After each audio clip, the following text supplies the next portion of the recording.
This week sees the conversion of Burthrope and Taverley into the Troll War Zone, a massive area rework designed to drop new members right into the thick of things. There's plenty to do, even if you're an old guard, one of the old guard. Low, so hightail to Burthrope and do your bit to turn back the Troll's tide.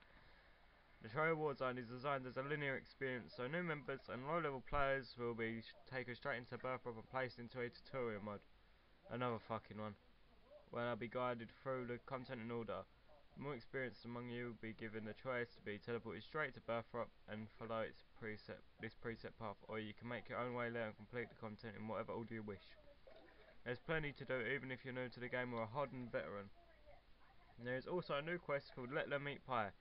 Roller Lestat is an unscrupulous merchant who's taken advantage of the plight in Taverley's inhabitants to turn a quick profit, and those whose one weakness is finely crafted into short crust. Grit your teeth and hold your nose to belay the culinary sensibilities to wreak vengeance upon this rotund racketeer's digestive system. To start, Let Them Eat Pie. Speak to Nels Newton outside the Pick and Loot Tavern in Taverley. There's quest reworks.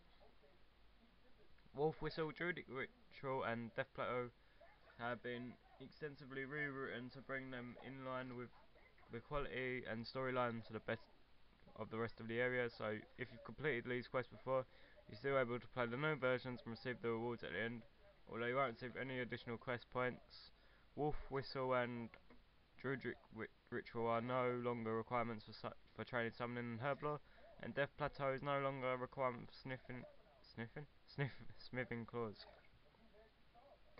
A baby troll pet. War has victims on both sides, and one battle will introduce you to this little fellow. Visit the combat training area afterwards to adopt him, and he will stay with you indefinitely.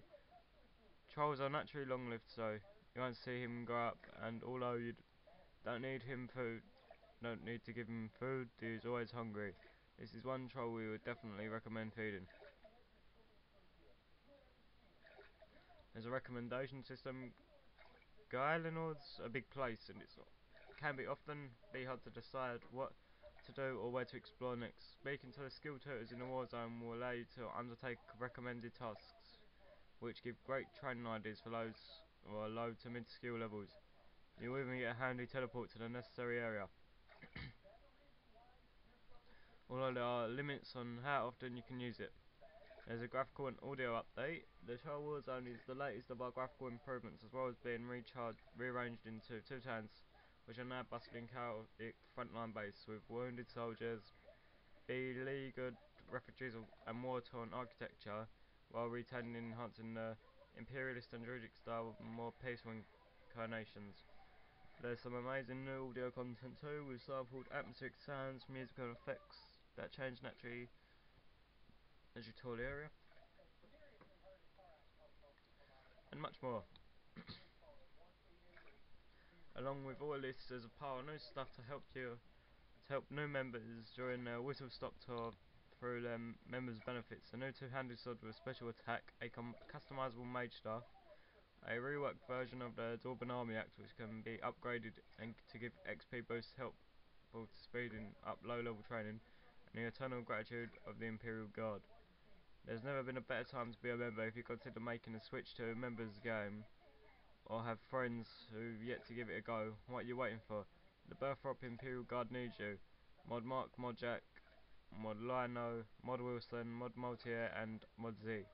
In other news, some quest sighting zones including Witch's House and Grimtales have now been moved to fit in with the rework of Burthrope and Taverley. Some other friendly use features such as the farming patch have been moved to. Don't worry though, there's nothing's been taken away.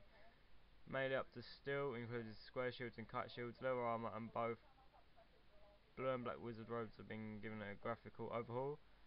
The blue skirt has been renamed to the wizard's robe skirt, and the black skirt and the black robe skirt, which now have small bonuses to magic attack and magic defense. For a look at the visual improvements we're making, higher level armour, pay a visit to the mercenaries just north of Halador. There is now the option to travel to Burthrope for your home teleport spell. Oh, fair enough, fuck. You see. We've made some visual improvements to the quest journal and task interfaces. Say monster respawn rates have been increased slightly to be closer to the respawn rate prior to Bocknook Day. All bank booths are now usable with the left click bank option, just one click. You don't need to go through dialogue or anything. Clan theatre emotes have been removed from the emotes interface when not in the clan theatre. The Desperado player title is now available from the player loyalty store for a discounted price of 7,500 loyalty points for a limited time of 2 weeks only. Okay, what have we learnt from this update?